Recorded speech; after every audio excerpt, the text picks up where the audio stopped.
Hey guys, welcome back to another video. Ranjit here. So കഴിഞ്ഞ ദിവസം P S C conduct ചെയ്ത degree level common preliminary examination ഈ പരീക്ഷയുടെ രണ്ടാം ഘട്ട പരീക്ഷയുടെ ഒരു ക്വിക്ക് റിവ്യൂ ആൻഡ് അനാലിസിസ് ആണ് നമ്മളിന്ന് ഈ ഒരു വീഡിയോയിലൂടെ ചെയ്യാനായിട്ട് പോകുന്നത്. സോ ബേസിക്കലി ഈ ഒരു ക്വസ്റ്റ്യൻ പേപ്പറിൻ്റെ ഒരു അനാലിസിസ്, അതോടൊപ്പം തന്നെ ഈ ഒരു സ്റ്റേജിലെ ഒരു ഗുഡ് സ്കോർ എന്തായിരിക്കും, and will be doing A comparison as well. Anyway without for the delay let's get started. So ആദ്യമായിട്ട് നമുക്ക് സ്ട്രേറ്റ് അവേ ഈ ഒരു ക്വസ്റ്റ്യൻ പേപ്പറിൻ്റെ ഒരു റിവ്യൂയിലേക്ക് കടക്കാം. ഓരോ വിഭാഗമായിട്ട് കൺസിഡർ ചെയ്യാം. ആദ്യമായിട്ട് ജി കെ റീജിയനിൽ ഹിസ്റ്ററി വിഭാഗം നോക്കുകയാണെങ്കിൽ ഇവിടെ ഒരു 50% ഓഫ് ദ ക്വസ്റ്റ്യൻസ് നമുക്ക് സ്റ്റേറ്റ്മെൻറ്റ് ബേസ്ഡ് ആയിട്ട് കാണാൻ സാധിച്ചു. And rest of the 50% were pretty direct. ആ ഒരു രീതിയിലാണ് ഇവിടെ ഉള്ള പാറ്റേൺ ഉണ്ടായിരുന്നത്. ഈ ചോദ്യങ്ങളുടെ ഒരു നിലവാരത്തിലേക്ക് കടക്കുകയാണെങ്കിൽ കമ്പാരിറ്റീവ്ലി ഈസി ആയിട്ടുള്ള ക്വസ്റ്റ്യൻസ് ആണ് നമുക്കിവിടെ കാണാനായിട്ട് സാധിച്ചത്. പ്രത്യേകിച്ച് ഈ ഡയറക്റ്റായിട്ട് ചോദിച്ചിട്ടുള്ള ചോദ്യങ്ങൾ ഡയറക്റ്റായിട്ട് ക്വസ്റ്റ്യൻസ് ചോദിച്ചു എന്നുള്ളത് മാത്രമല്ല, വളരെ ക്ലീഷേ ആയിട്ടുള്ള അല്ലെങ്കിൽ അത്തരത്തിൽ ഈവൻ 10th ലെവലിലൊക്കെ കാണുന്നത് പോലെയുള്ള ചില പോയിൻറ്റ്സിനെയൊക്കെ ബന്ധപ്പെടുത്തിയൊക്കെ ക്വസ്റ്റ്യൻസ് ചോദിച്ചിട്ടുണ്ട്. ഒരു അല്പം റിപ്പീറ്റിംഗ് ആയിട്ടൊക്കെ നമുക്ക് തോന്നുന്ന ആ ഒരു രീതിയിൽ പ്രെഡിക്റ്റബിൾ ആയിട്ടുള്ള ഒരു റീജിയനായിരുന്നു ഹിസ്റ്ററി എന്ന വിഭാഗം. ഇനി ജിയോഗ്രഫി വിഭാഗത്തിലേക്ക് കടക്കുമ്പോൾ എഗെയിൻ വളരെ ഡയറക്റ്റ് ആയിട്ടുള്ള ക്വസ്റ്റ്യൻസ് ആണ് ഇവിടെ ഉണ്ടായിരുന്നത്. എന്നാൽ ഒരു മോഡറേറ്റ് ലെവൽ ഡിഫിക്കൽട്ടി ഇവിടെ ഉണ്ടായിരുന്നു. വളരെ ഈസി എന്ന് പറയാൻ സാധിക്കില്ല. ബട്ട് നമ്മൾ ആദ്യ ഘട്ടവുമായിട്ട് കൺസിഡർ ചെയ്യുമ്പോൾ അവിടെ നമ്മൾ എപ്പോഴും ഡിഗ്രി തലത്തിൽ പ്രതീക്ഷിക്കുക ജിയോഗ്രഫി വിഭാഗത്തിൽ ഫിസിക്കൽ ജിയോഗ്രഫിയെ ബന്ധപ്പെടുത്തിക്കൊണ്ട് വളരെ ലെങ്തി ആയിട്ടുള്ള ക്വസ്റ്റ്യൻസ് ആണ്. കഴിഞ്ഞ ഘട്ടത്തിലൊക്കെ നമുക്ക് കാണാൻ സാധിച്ച ഒരു കാര്യമാണത്. എന്നാൽ അതിൽ നിന്നും വിഭിന്നമായിട്ട് ഈ ഒരു ഘട്ടത്തിൽ ഡയറക്റ്റ് ആയിട്ടുള്ള ക്വസ്റ്റ്യൻസ് ആണ് അധികവും പി എസ് സി ഉൾപ്പെടുത്തിയിട്ടുള്ളത്. ഇനി ഇക്കണോമിക്സ് വിഭാഗത്തിലേക്ക് കടന്നാൽ എഗെയിൻ ഡയറക്റ്റ് ആയിട്ടുള്ള ക്വസ്റ്റ്യൻസ് ആണ്. ഫെയർലി ഗുഡ് ക്വാളിറ്റി എന്ന് നമുക്ക് പറയാൻ സാധിക്കും. ഒരു മോഡറേറ്റ് ലെവൽ ഡിഫിക്കൽട്ടി അവിടെ ഉണ്ടായിരുന്നു. സിവിക്സ് വിഭാഗം കൺസിഡർ ചെയ്യുകയാണെങ്കിൽ എഗെയിൻ ഡയറക്റ്റ് ആയിട്ടുള്ള ക്വസ്റ്റ്യൻസ്, കമ്പാരിറ്റീവ്ലി ഈസി ആയിട്ടുള്ള ചോദ്യങ്ങൾ, വളരെയധികം ഡിഫിക്കൽട്ടി ഒന്നും ഇവിടെ തോന്നിയില്ല. അതുപോലെ തന്നെ എല്ലാ രീതിയിലുള്ളൊരു റെപ്രസെൻറ്റേഷൻ ആ ഒരു സിലബസിന് ലഭിച്ചിട്ടുമില്ല. വളരെ പ്രെഡിക്റ്റബിൾ ആയിട്ടുള്ള ചില കാര്യങ്ങളൊക്കെയാണ് ഇവിടെ പി എസ് സി ചോദിച്ചിട്ടുള്ളത്. ഇനി കോൺസ്റ്റിറ്റ്യൂഷൻ എന്ന വിഭാഗത്തിലേക്ക് കടക്കുമ്പോൾ ഒരു ഈസി ടു മോഡറേറ്റ് എന്ന രീതിയിൽ നമുക്ക് ഇതിനെ പറയാനായിട്ട് സാധിക്കും. ഇവിടെയുള്ള ഒരു ഡിഫിക്കൽട്ടി ലെവലിനെ കുറിച്ച് മറ്റൊരു കാര്യം, ഈ കോൺസ്റ്റിറ്റ്യൂഷൻ എന്ന വിഭാഗം നമ്മൾ പല ഘട്ടങ്ങളിലായിട്ട് മെൻഷൻ ചെയ്തിട്ടുള്ളൊരു കാര്യമാണ്. ഇവിടെയുള്ളൊരു സ്ട്രാറ്റജി എന്ന് പറയുന്നത് വളരെ വ്യക്തമായിട്ട് നിങ്ങൾ അവിടെയുള്ള ടോപ്പിക്കുകളെ ടാർഗറ്റ് ചെയ്ത് പഠിക്കുകയാണ് എങ്കിൽ ഇനി ഏത് ഡിഫിക്കൽട്ടി ലെവലിൽ ചോദിച്ചാലും നിങ്ങൾക്ക് വളരെ ഈസി ആയിട്ട് സോൾവ് ചെയ്യാൻ സാധിക്കുന്ന ഒരു റീജിയനാണ്. പ്രത്യേകിച്ച് ഈ ഒരു ക്വസ്റ്റ്യൻ പേപ്പർ നോക്കുകയാണെങ്കിൽ ഫണ്ടമെൻ്റൽ ഡ്യൂട്ടീസുമായി ബന്ധപ്പെട്ട് ആ ഒരു ലിസ്റ്റ് പഠിച്ചിരിക്കണം നമ്മൾ വളരെ വ്യക്തമായിട്ട് പലതവണ മെൻഷൻ ചെയ്തിട്ടുണ്ട്. ആ ഒരു അവയർനെസ് ലെവലിൽ പഠിച്ചിരുന്നാൽ ആ ഒരു ചോദ്യം ആൻസർ ചെയ്യാം. Then parts of Indian constitution, അമെൻമെൻറ്റുമായി ബന്ധപ്പെട്ട ചോദ്യം, അതോടൊപ്പം തന്നെ ലാൻഡ്മാർക്ക് ആയിട്ടുള്ള ജഡ്ജ്മെൻറ്റ്സുമായി ബന്ധപ്പെട്ട ചോദ്യം, ആർട്ടിക്കിൾസ് റിലേറ്റഡ് ആയിട്ടുള്ള ക്വസ്റ്റ്യൻസ്, അങ്ങനെ പ്രിഡിക്റ്റബിൾ ആയിട്ടുള്ള റീജിയൻസിനെ കണക്ട് ചെയ്തുകൊണ്ടാണ് ഇവിടെ പി എസ് സി ക്വസ്റ്റ്യൻസ് ചോദിച്ചിട്ടുള്ളത്. നന്നായിട്ട് പ്രിപ്പറേഷൻസ് ചെയ്ത ആളുകളെ സംബന്ധിച്ചിടത്തോളം തീർച്ചയായിട്ടും സ്കോർ ചെയ്യാനായിട്ട് സാധിക്കും. ഇനി arts, sports, literature and culture again direct ആയിട്ടുള്ള ക്വസ്റ്റ്യൻസ്, ഈസി ടു മോഡറേറ്റ് എന്ന രീതിയിൽ നമുക്കിവിടെ റേറ്റ് ചെയ്യാനായിട്ട് സാധിക്കും. ഇനി ബേസിക്സ് ഓഫ് കമ്പ്യൂട്ടർ എന്ന വിഭാഗം നമ്മൾ കൺസിഡർ ചെയ്യുകയാണെങ്കിൽ അതായത് ഈസി ടു മോഡറേറ്റ് ലെവലിലുള്ള ചോദ്യങ്ങൾ, ഡയറക്റ്റ് ആയിട്ടുള്ള ക്വസ്റ്റ്യൻസ്, സാമാന്യം കാര്യങ്ങൾ മനസ്സിലാക്കി പഠിച്ച ഉദ്യോഗാർത്ഥികളെ സംബന്ധിച്ചിടത്തോളം ഇവിടെയും സ്കോർ ചെയ്യുക അത്രയധികം ബുദ്ധിമുട്ടുള്ള ഒരു കാര്യമല്ല. അതുപോലെ തന്നെ ഞാൻ മുൻപ് സൂചിപ്പിച്ചതുപോലെ മറ്റുള്ള റീജിയൻസിലേതുപോലെ തന്നെ ഒരല്പം പ്രെഡിക്റ്റബിൾ ആയിട്ടുള്ള ചില ചോദ്യങ്ങളൊക്കെ അവിടെ, അതായത് റിപ്പീറ്റിംഗ് ആയിട്ടുള്ള ക്വസ്റ്റ്യൻസ് ഒക്കെ അവിടെ നമ്മൾക്ക് കാണാനായിട്ട് സാധിച്ചു. സോ ഇനി അടുത്തതായിട്ട് സയൻസ് ആൻഡ് ടെക്നോളജി വിഭാഗമാണ്. ഇതൊരു മിക്സഡ് ബാഗ് എന്ന് വേണം പറയാൻ. അതായത് ഒരു മോഡറേറ്റ് ലെവലിലുള്ള ഡിഫിക്കൽട്ടി ഇവിടെ ഉണ്ട്. അത്രയധികം ഈസി എന്ന് നമ്മൾക്കിവിടെ പറയാനായിട്ട് സാധിക്കില്ല. സോ ഇങ്ങനെയാണ് പൊതുവിൽ ജി കെ വിഭാഗം ഈ ഒരു പർട്ടിക്കുലർ ക്വസ്റ്റ്യൻ പേപ്പറിൽ ഫീൽ ചെയ്തത്. ഇനി അടുത്തതായിട്ട് നമ്മൾ ആപ്റ്റിറ്റ്യൂഡ് വിഭാഗം കൺസിഡർ ചെയ്യുകയാണെങ്കിൽ അവിടെ ആദ്യമായിട്ട് basic arithmetic and mental ability.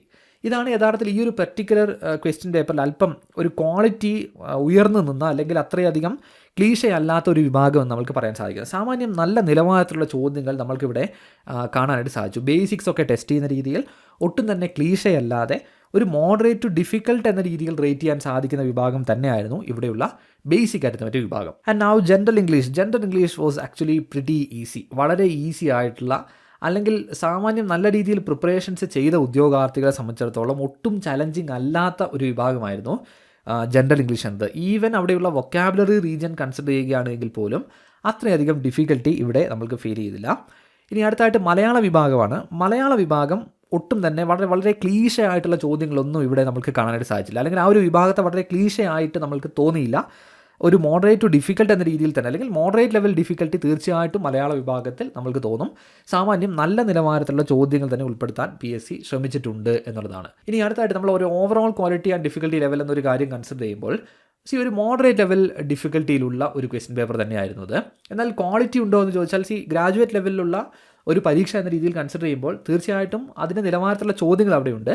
Still ചില വിഭാഗങ്ങളിലൊക്കെ ഒരു അല്പം പ്രെഡിക്റ്റബിൾ ആയിട്ടുള്ള അല്ലെങ്കിൽ 10th ലെവലിലൊക്കെ ചോദിക്കുന്ന പോലെയുള്ള ചില ചോദ്യങ്ങളൊക്കെ നമുക്ക് കാണാൻ സാധിച്ചു എന്നുള്ളതാണ്. എങ്കിലും ഈ ബേസിക് അരിത്തമെറ്റിക് വിഭാഗത്തിലൊക്കെ ഉൾപ്പെടുത്തിയിട്ടുള്ള ആ ഒരു ചലഞ്ചസ്, ഇങ്ങനെയുള്ള കാര്യങ്ങൾ കൺസിഡർ ചെയ്താൽ ഫെയർലി ഗുഡ് ക്വാളിറ്റിയിലുള്ള ഒരു ക്വസ്റ്റ്യൻ പേപ്പർ തന്നെയായിരുന്നു ഇത്.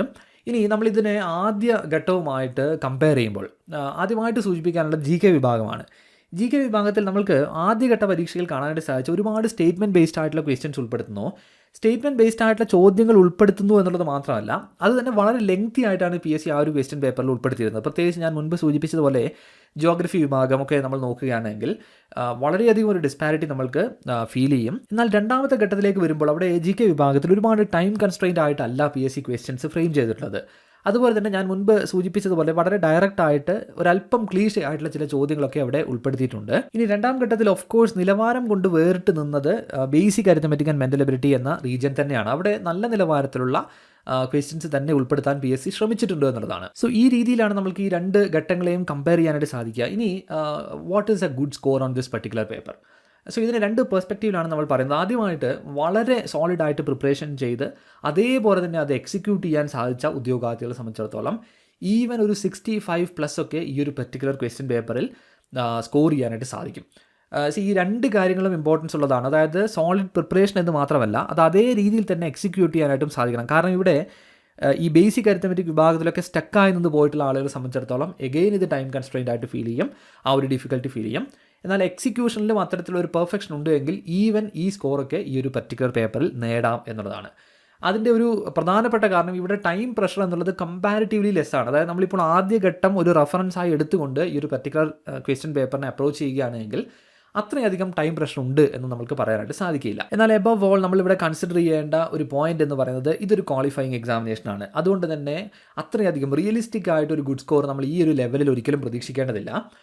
ഈവൻ ഒരു 50 to 55 എന്നുള്ളത് ഈ ഒരു പർട്ടിക്കുലർ ക്വസ്റ്റ്യൻ പേപ്പറിനെ സംബന്ധിച്ചിടത്തോളം ഒരു റിയലിസ്റ്റിക് ആയിട്ടുള്ള ഗുഡ് സ്കോർ എന്ന രീതിയിൽ നമുക്ക് പറയാനായിട്ട് സാധിക്കും. അഗെയിൻ നമ്മൾ ഈ ഒരു പർട്ടിക്കുലർ ക്വസ്റ്റ്യൻ പേപ്പറിൻ്റെ ഒരു അനാലിസിസ് തീർച്ചയായിട്ടും ചെയ്യുന്നത് ആദ്യ ഘട്ടത്തെ കൺസിഡർ ചെയ്തുകൊണ്ടാണ്. അങ്ങനെ ഒരു കമ്പാരിസൻ്റെ ഒരു പോയിന്റ് ഓഫ് വ്യൂവിൽ തന്നെയാണ്. കാരണം അങ്ങനെയാണ് നമ്മൾ ഈ ഒരു പ്രിലിമിനറി എക്സാമിനേഷനെ കാണേണ്ടത്. സോ ആ ഒരു രീതിയിലാണ് നമ്മൾ in comparison to the first stage ആണ് ഇത് കമ്പാരിറ്റീവ്ലി ഈസി ആയിട്ടുള്ള കമ്പാരിറ്റീവ്ലി ലെസ് ടൈം പ്രഷർ ഉള്ള ഒരു ക്വസ്റ്റ്യൻ പേപ്പർ എന്ന് പറയുന്നത്. അതിൻ്റെ അർത്ഥം ഒട്ടും നിലവാരമില്ലാത്ത ടു ഈസി ആയിട്ടൊരു ക്വസ്റ്റ്യൻ പേപ്പർ എന്നൊന്നുമല്ല. And now the $1 million question, who should start preparing for mains? ഞാനിവിടെ സജസ്റ്റ് ചെയ്യുക even close to 50 or 50 above ഒക്കെ സ്കോർ ചെയ്തിട്ടുള്ള ആളുകൾ തീർച്ചയായിട്ടും മെയിൻസിന് വേണ്ടി തയ്യാറെടുക്കുക. സർപ്രൈസിംഗ്ലി ലോ ആയിട്ടുള്ള കട്ട് ഓഫ് പോലും നമ്മൾക്ക് ഈ ഒരു പർട്ടിക്കുലർ പ്രിലിമിനറി എക്സാമിനേഷനിൽ പ്രതീക്ഷിക്കാം. അതായത് ഞാൻ ഈ ഒരു ഘട്ടം എന്നല്ല ഉദ്ദേശിച്ചത്, ഈ സെക്രട്ടേറിയറ്റ് അസിസ്റ്റൻ്റ് പ്രിലിംസിൽ പ്രതീക്ഷിക്കാം. അതിനുള്ള കാരണങ്ങൾ തീർച്ചയായിട്ടും നമ്മൾ വിശദീകരിച്ചുകൊണ്ടൊരു വീഡിയോ തന്നെ ചെയ്യുന്നതാണ്. So let me tell you, അതായത് നിങ്ങളുടെ ഒരു സ്കോർ ക്ലോസ് ടു 50 ആണ് അല്ലെങ്കിൽ ജസ്റ്റ് 50 above ആണ് എങ്കിൽ പോലും ഒരിക്കലും നിങ്ങൾ പ്രിപ്പറേഷൻസ് ചെയ്യാതിരിക്കരുത്. തീർച്ചയായിട്ടും പ്രിപ്പയർ ചെയ്യുന്നതിന് വേണ്ടി ശ്രമിക്കുക. And please do join us on Telegram. Most important ആയിട്ടുള്ള അപ്ഡേറ്റുകൾ, എസെൻഷ്യൽ മെറ്റീരിയൽസ് ഇതെല്ലാം തന്നെ നമ്മൾ ടെലിഗ്രാം ചാനൽ വഴിയായിരിക്കും അപ്ഡേറ്റ് ചെയ്യുക. സോ ഞാൻ മുൻപ് സൂചിപ്പിച്ചതുപോലെ തന്നെ നമ്മൾ ഈ ഒരു ക്വസ്റ്റ്യൻ പേപ്പറിൻ്റെ ഒരു അനാലിസിസ് ചെയ്യുന്നത് ആദ്യഘട്ടവുമായിട്ടൊന്ന് കമ്പയർ ചെയ്തുകൊണ്ടാണ്. തീർച്ചയായിട്ടും എക്സാമിനേഷൻ്റെ ഒരു പ്രഷർ എന്നുള്ളത് എപ്പോഴും ഉള്ള ഒരു ഫാക്ടറാണ്. നമുക്ക് ഈ ഒരു ക്വസ്റ്റ്യൻ പേപ്പർ ഇരുന്ന് അനലൈസ് ചെയ്യുമ്പോൾ കിട്ടുന്ന ആ ഒരു കംഫർട്ട് സോണോ അല്ലെങ്കിൽ ആ ഒരു ഈസിനെസ്സോ അല്ല യഥാർത്ഥത്തിൽ എക്സാമിനേഷൻ സെൻറ്ററിൽ ഉണ്ടാവുക. എക്സാമിനേഷൻ എന്നുള്ളത് തീർച്ചയായിട്ടും പ്രഷർ ഉള്ള ഒരു കാര്യമാണ്. അത് തീർച്ചയായിട്ടും ഈ ഒരു ഘട്ടത്തിലും ആപ്ലിക്കബിൾ ആണ്. അതുകൊണ്ട് തന്നെ നമ്മളിവിടെ മെൻഷൻ ചെയ്ത ആ ഒരു സ്കോർ എത്തിയിട്ടില്ലാത്ത ഉദ്യോഗാർത്ഥികൾ അല്ലെങ്കിൽ അതിനോട് ക്ലോസ് ആയിട്ടുള്ള ഉദ്യോഗാർത്ഥികളൊന്നും ഒട്ടും തന്നെ വറീഡ് ആവേണ്ടതിൻ്റെ ഒരു ആവശ്യകതയില്ല.